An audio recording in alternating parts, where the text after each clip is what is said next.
So welcome back once again. And last turn पे जो हम लोगों ने रोका था लेक्चर वो था ओम्स लॉ पे। तो एक बार जल्दी से रिवाइज कर लेते हैं। What is the Ohm's law? According to the Ohm's law, physical condition like temperature remains constant then the potential difference across the conductor is directly proportional to the current. यानी कि जैसे जैसे करंट बढ़ेगी वैसे वैसे पोटेंशियल डिफरेंस भी बढ़ेगा। ये भी कह सकते हैं the ratio of the potential difference to the current is a constant. Okay, और फिर हम लोगों ने ग्राफ ड्रा करा तो एक लीनियर ग्राफ V और I के बीच में आता था। फिर ये ओम्स लॉ था। इसके बाद फिर हम लोगों ने बात करी थी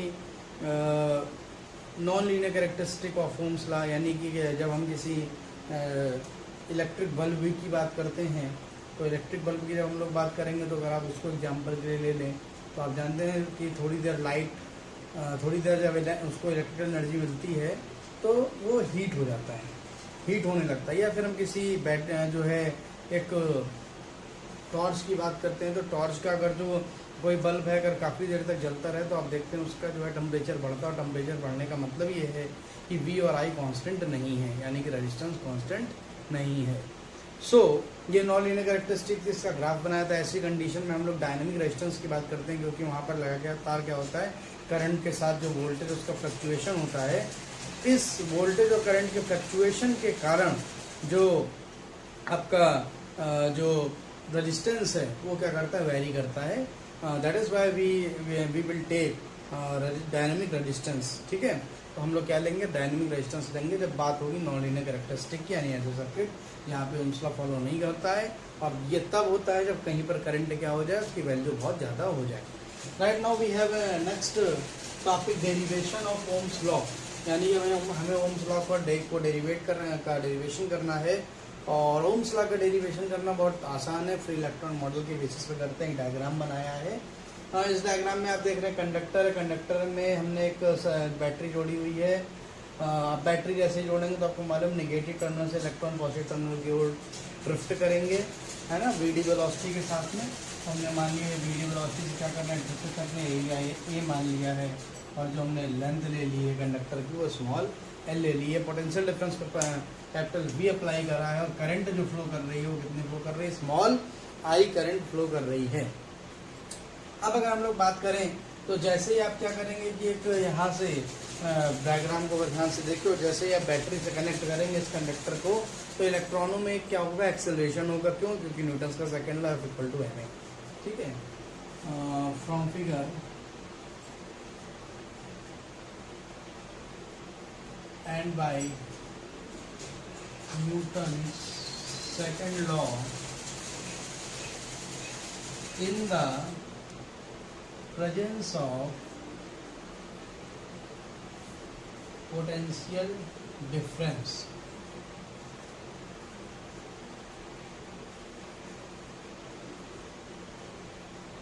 across the ends of conductor,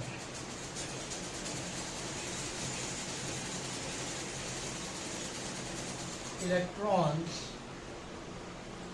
will experience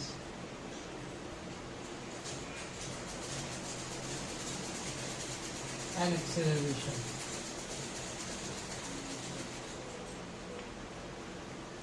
तो ये हो गया F इक्वल टू कितना हो गया, ma हो गया।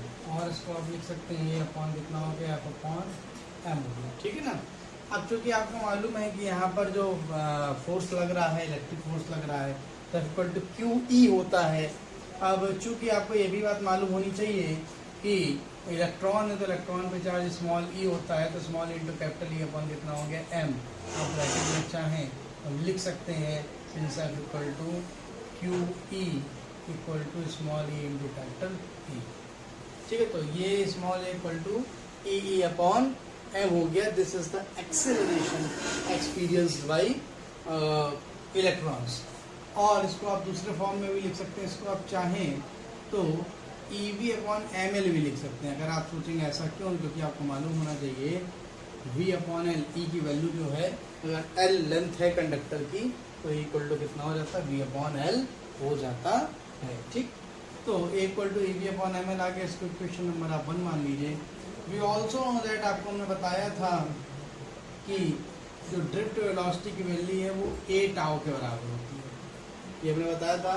और कैसे, since v d equal to u bar plus a tau लेते थे सभी इलेक्ट्रॉन्स के लिए, और आपको मालूम है, और ये v d equal to a tau बचता था, क्योंकि आपको मालूम था कि जो स्मॉल जो है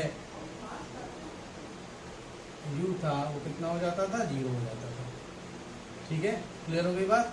तो ये आपने पहले पढ़ा था, हमने पहले ही जो लास्ट लेक्चर था उसमें आपको बताया था। तो वी डी इक्वल टू कितना आ गया आपके पास, ए आ गया। ठीक है, इसको क्वेश्चन नंबर आप 2 मान सकते हैं। वी ऑल्सो नो दैट, हम ये भी जानते हैं कि आई इक्वल टू कितना होता है, n E A v d. आप और इसको v d equal to I upon कितना लिख सकते हैं, आई अपॉन एन ई ए लिख सकते हैं। ठीक, अब आप देखिए क्वेश्चन नंबर जो है 2 और 3 को इक्वेट करा सकते हैं फ्रॉम इक्वेशन 2 एंड 3। अगर 2, 3 को आप देखिए तो ए टाउ इक्वल टू आप क्या लिख सकते हैं, आई अपॉन एन ई ए। अब ए की वैल्यू को फटाफट इक्वेशन 1 से उठा के रख दीजिए, तो E V upon M L tau equal to I upon N E A. ये आपके पास जो है इतनी इक्वेशन बनके आ गया। अब आप वीडियो पॉज कर सकते हैं और पॉज करके इतने स्टेप को नोट कर सकते हैं। ऊपर का मैं वापस से क्या कर रहा हूँ, रेज कर रहा हूँ। ठीक है, तो अब आप अगर ध्यान से देखेंगे, सो अब हम यहाँ पहुँच गए हैं।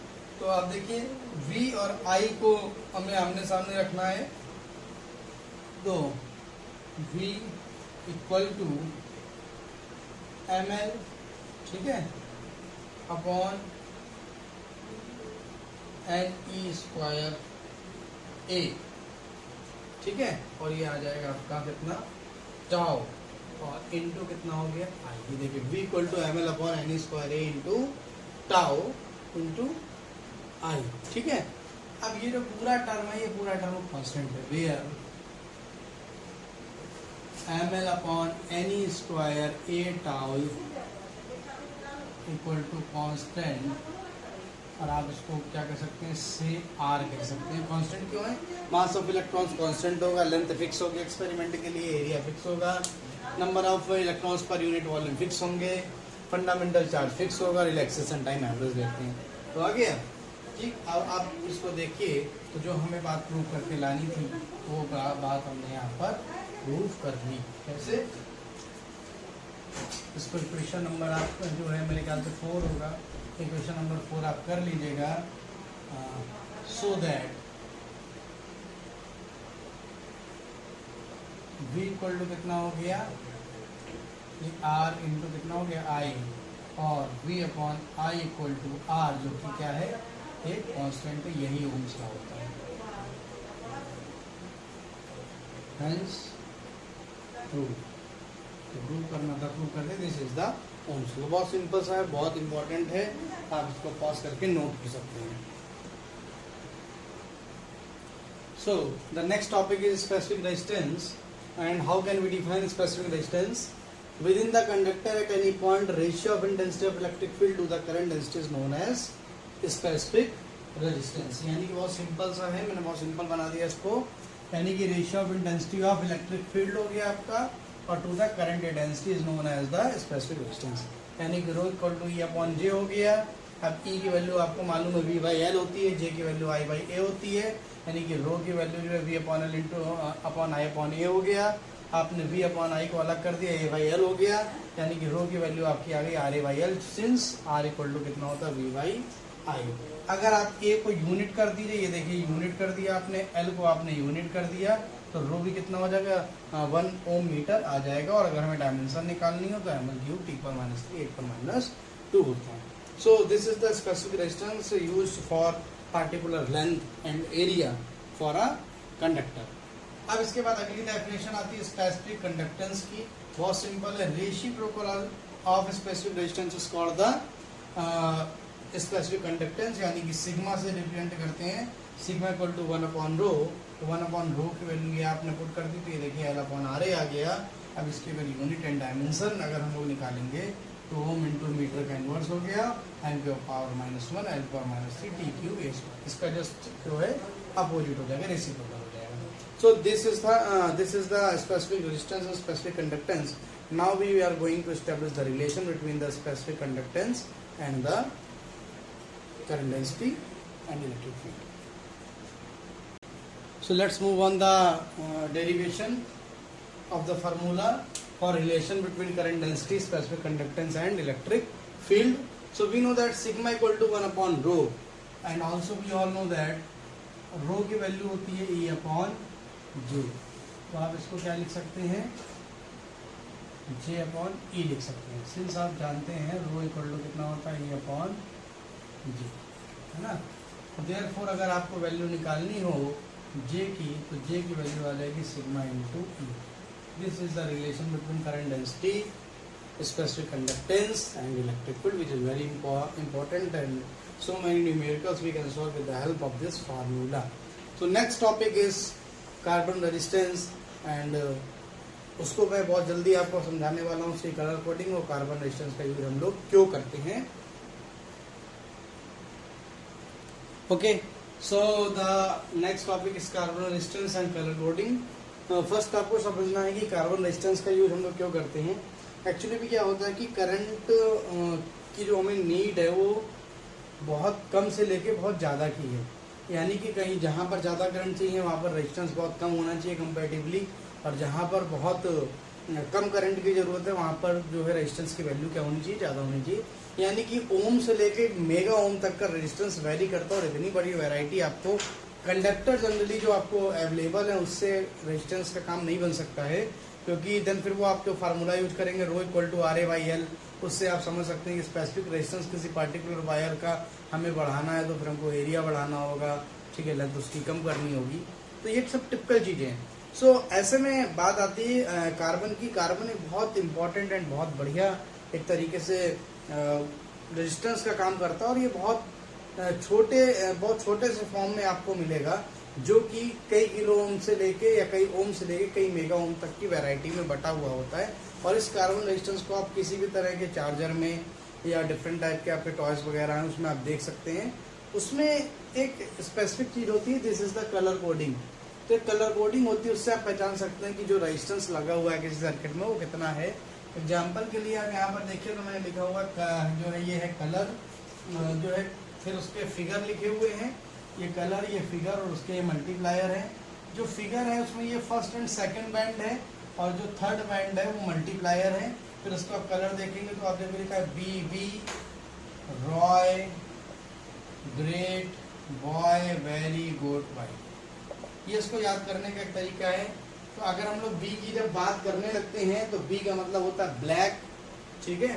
तो अगर हम लोग बात करेंगे तो ये बी का मतलब हो गया कितना, ब्लैक, और ये वाले बी का मतलब हो गया ब्राउन, फिर ये वाला आर का मतलब हो गया रेड, फिर हो गया ऑरेंज, फिर वाई का मतलब आप समझ गए येलो, देन फिर आ जाता है ये ग्रीन, फिर ये जो बी आता है वो ब्लू होता है, ये आ गया वायलेट, ये आ गया ग्रे, और ये आ गया वाइट। तो ये 9 कलर्स आप देख रहे हैं।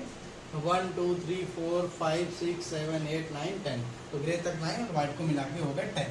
अब इसमें जो फर्स्ट और सेकंड बैंड अगर आपको दिखेगा तो उसमें ये फिगर, अगर जो है ब्लैक है तो फिर 0 फिगर आएगा, जो है ब्राउन है तो 1 फिगर, रेड है तो 2, ऑरेंज है तो 3, येलो है तो 4, ग्रीन है तो 5, ब्लू है तो 6, वॉयलेट है तो 7, ग्रे है तो 8 और वाइट है तो 9। इसके बाद जो तीसरा बैंड आपको जब दिखेगा तो मल्टीप्लाई, यानी कि अगर ब्लैक है तो 10 टू पावर 0, ब्राउन है 10 टू पावर 1, रेड है तो 10 टू पावर 2, ऑरेंज है तो 10 टू पावर 3, येलो है 10 टू पावर 4, ग्रीन है तो 10 टू पावर 5, ब्लू है 10 to power 6, violet 10 to power 7, grey 10 to power 8 और व्हाइट है तो 10 टू पावर 9। देन फिर इसके बाद जो फोर्थ बैंड आप देख रहे हैं, ये यहाँ पर फोर्थ बैंड दिख रहा है, तो इसमें 3 चीजें हैं, एक तो गोल्ड है, दूसरा सिल्वर, तीसरे में कोई अगर कलर नहीं है। तो दरअसल ये फोर्थ बैंड शो करता है टॉलरेंस कितना है, ठीक है। टॉलरेंस का अगर गोल्ड है तो उसका टॉलरेंस 5% है, यानी कि अगर मान लेते हैं कि 1000 ओम किसी का रेजिस्टेंस है तो उसका जो टॉलरेट करने की क्षमता है वो 5% कम या ज़्यादा है। 5% 100 का, 1000 का 5% आप निकाल लीजिए, और जो वो 5% अगर ज़्यादा भी किसी सर्किट में हम लगाएंगे गोल्ड लगा हुआ कार्बन रेजिस्टेंस, यानी कि 5% अगर जो है लोड ज़्यादा भी पड़ता है तब भी कोई प्रॉब्लम नहीं है, काम करता रहेगा। सिमिलरली सिल्वर के लिए 10% और नो कलर है तो 20%। एक एग्जाम्पल लेके इसको हम लोग समझ भी सकते हैं। यहाँ पर मान लिया एक एग्जाम्पल हमने ले लिया है और उस एग्जाम्पल में आपके पास ये 4 कलर है, इसमें हमने एक ब्लैक दे दिया है, एक येलो है, एक रेड है और ये गोल्ड दिया है। अब आपसे पूछ रहा है इसमें वैल्यू बताइए कितनी आएगी, तो आपको हमने ये ब्लैक बताया था और ब्लैक के लिए देखो आपको मालूम है ये 0 होती है, फिगर जो आता है 0 आता है, ठीक। येलो है तो येलो के लिए आप देखेंगे तो येलो के लिए देखिए 4 है, तो आपने यहाँ पर 4 लिख दिया, फिर इंटू मल्टीप्लायर है, इंटू आ गया रेड, तो रेड के लिए आप देखिए 10⁻², है तो 4 × 10⁻², और गोल्ड के लिए ±5% ये टॉलरेंस हो गया। देयरफॉर आप इसको क्या लिख सकते हैं 400, ठीक है, ओम ±5%, यानी कि इसकी वैल्यू कितनी आ गई 400 ओम आ गई। तो ऐसे बहुत सारे क्वेश्चन है जिसमें आप आसानी से वैल्यूज को फाइंड कर सकते हैं। This is the very important coding 1 marks question, कई बार पूछा जाता है। सो the next topic is combination of resistances. तो 2 तरह के आपके पास कॉम्बिनेशन है करने के लिए, एक तो सबसे पहला हो गया इन सीरीज और फिर दूसरा आता है इन पैरेलल, जो कि 10th में आप पढ़ भी चुके हैं। एक सीरीज का डायग्राम बना है, इसमें देखिए 3 resistances R1 R2 R3, V1 V2 V3, इनके अक्रॉस अलग अलग वोल्टेज है, करंट आई फ्लो कर रही है, एक बैटरी है, एक की लगा है, इक्विवेलेंट रेजिस्टेंस R लेट कर लिया, टोटल पोटेंशियल V है, तो V का मतलब सबका सम पोटेंशियल का V1 + V2 + V3, क्योंकि we all know that electric potential is a scalar quantity. So अब आप कर दीजिए टोटल करंट, अगर I है, इक्विवेलेंट रेजिस्टेंस R माना तो IR = V1 की वैल्यू IR1, V2 की वैल्यू IR2, V3 की value IR3, that is therefore R = R1 + R2 + R3। एक सबसे इम्पोर्टेंट बात है ध्यान रखनी है आपको कि सीरीज में करंट सभी जगह क्या होती है, सेम होती है। फिर आप बात करते हैं पैरेलल की, जब बात करते हैं यहाँ पर देखिए हमने क्या करा है कि एक बैटरी कनेक्टेड है, की लगी हुई, करंट आई फ्लो कर रही है, लेकिन यहाँ पर जैसे ही करंट ये ए और बी पॉइंट पर ए पर पहुँचती है उसको वहाँ पर 3 रास्ते मिलते हैं करंट को आगे जाने के लिए। पहले में रेजिस्टेंस R1 लगा है, दूसरे में R2 लगा है, तीसरे में R3 लगा है, तो पहले में करंट I1, दूसरे में I2 और तीसरे में कितनी चली गई I3 चली गई। बाद में B के बाद फिर निकल के वो I हो जाएगी, वो कोई इशू नहीं है। और ये हमेशा ध्यान रखिए कि पैरेलल में नोट भी मैंने नीचे लिख दिया है कि पैरेलल में पोटेंशियल हमेशा सेम रहता है। तो यहाँ पर जो पोटेंशियल देखिए आप ये जो A और B के बीच में जो पोटेंशियल है वो भी दिया हुआ है। अब हम आपसे कहें टोटल करंट कितनी होगी सर्किट में, तो current is also scalar quantity, that is why I = कितना हो गया I1 + I2 + I3 हो गया। ये I की जगह V/R रख दीजिए, V जो equivalent potential, R equivalent resistance, फिर I1 की वैल्यू V1/R1, I2 की वैल्यू V/R2 और I3 की वैल्यू V/R3। आप इसको जो है आप ध्यान से देखेंगे तो therefore 1/R = 1/R1 + 1/R2 + 1/R3। Note हमेशा आप ध्यान रखिए कि पैरेलल में पोटेंशियल हमेशा सेम रहता है। दिस इज द फार्मूला जो कि आप 10th में ऑलरेडी कवर कर चुके हैं, note it. So the next topic is temperature dependence of temperature. For metals, temperature increases with increase in resistance. तो this is the fact कि किसी कंडक्टर के लिए टेम्परेचर बढ़ेगा तो उसका रेजिस्टेंस बढ़ेगा, या फिर ये भी कह सकते हैं कि ऑन राइजिंग द रेजिस्टेंस, क्या अगर रेजिस्टेंस बढ़ रहा है तो भी टेम्परेचर भी कंडक्टर का बढ़ेगा। But we have to prove this, और उसको प्रूव करने के लिए हमने सहारा लिया फ्री इलेक्ट्रॉन थ्योरी का। जैसा कि अभी आपने देखा तो ओम्स लॉ जब हम लोगों ने डिराइव किया था तो R = ml/n² टाउ ए आया था, ये आपके सामने लिखा हुआ है। अब हम लोगों ने क्या करा था, फॉर पार्टिकुलर एक्सपेरिमेंट m को फिक्स रखा था, ठीक है। इसके अलावा जो है आपने l को फिक्स रखा था, यानी कि मास फिक्स था, कांस्टेंट था, l फिक्स था, एरिया फिक्स था, n फिक्स था, E² फिक्स था। तो हमने यहाँ पर इस कंडीशन में क्या लिया कि जो रिलैक्सेशन टाइम जो कि एक एवरेज निकाला जाता था, मान लेते हैं कि एवरेज रिलैक्सेशन टाइम को फिक्स नहीं मान रहे हैं, तो आप ध्यान से देखिए कि R इज इनवर्सली प्रोपोर्शनल तो कितना आ गया टाउ। टाउ क्या है, रिलैक्सेशन टाइम। अब रिलैक्सेशन टाइम के लिए आपको मालूम होना चाहिए रिलैक्सेशन टाइम बराबर होता है आपका मीन फ्री पाथ यानी डिस्टेंस, ठीक है, और रूट मीन स्क्वायर वेलोसिटी।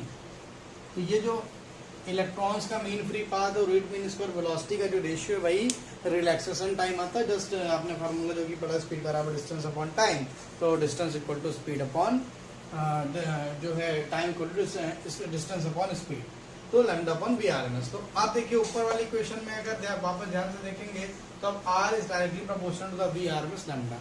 अब वी ऑल नो दैट कि जो जैसे जैसे जो है टेम्परेचर बढ़ता है वैसे वैसे रूट मीन स्क्वायर वेलोसिटी भी मॉलिक्यूल्स की बढ़ती थी। हम लोगों ने काइनेटिक थ्योरी ऑफ गैसेस में पढ़ा है कि if we increase the temperature of a gas then root mean square velocity of gases molecules of gases increases. ठीक है, तो वही लिखा है as the temperature of conductor increases root mean square value of velocity of free electrons also increases, that is v R M s is directly proportional to the under root T. और साथ में main free path जो है वो क्या होता है, decrease होता है। इस बात से ये प्रूफ हो जाता है, so we can say that due to rise in temperature resistance increase. So ये एक पहला फैक्ट था जो इसको आप चाहें तो नोट कर सकते हैं by pausing the video. So here it is another thing which have to write in your notebook.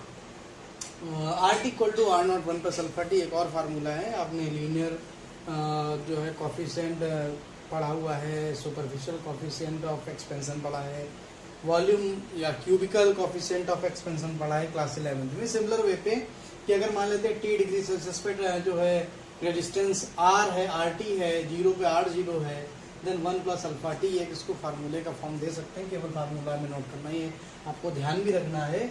Are zero मैंने बता दिया कि आर जीरो क्या है, आर जीरो 0 डिग्री सेल्सियस पे रेजिस्टेंस है और आर टी क्या है, टी डिग्री सेल्सियस पे रेजिस्टेंस है। What is the alpha, alpha is the temperature coefficient of resistance. ठीक है, अब इसको इक्वेशन 1 को दूसरे फॉर्म में हमने लिख लिया है। यहाँ पर आप देखिए alpha equal to R T upon R T minus R zero upon R not T भी लिख सकते हैं पर डिग्री सेल्सियस।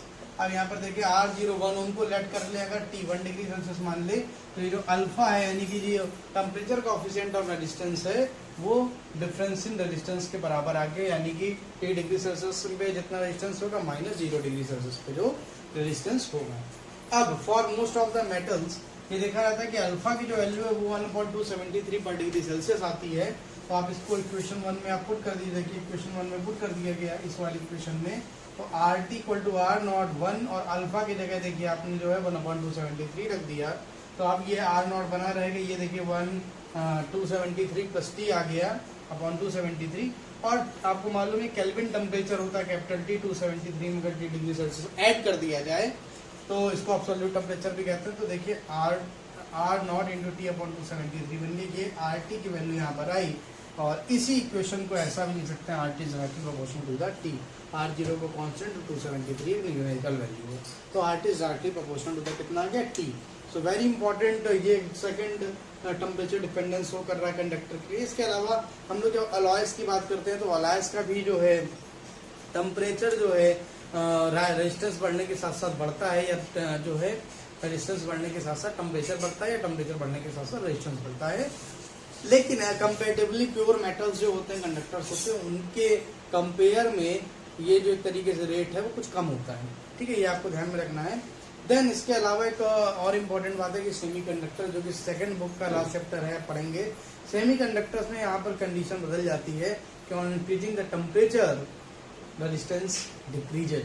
वो कैसे होता है वो तब हम लोग पढ़ेंगे। तो ये करंट इलेक्ट्रिसिटी का फर्स्ट पार्ट था जिसमें केवल इलेक्ट्रिक रेजिस्टेंस और ओम्स लॉ पर हमारा फोकस था।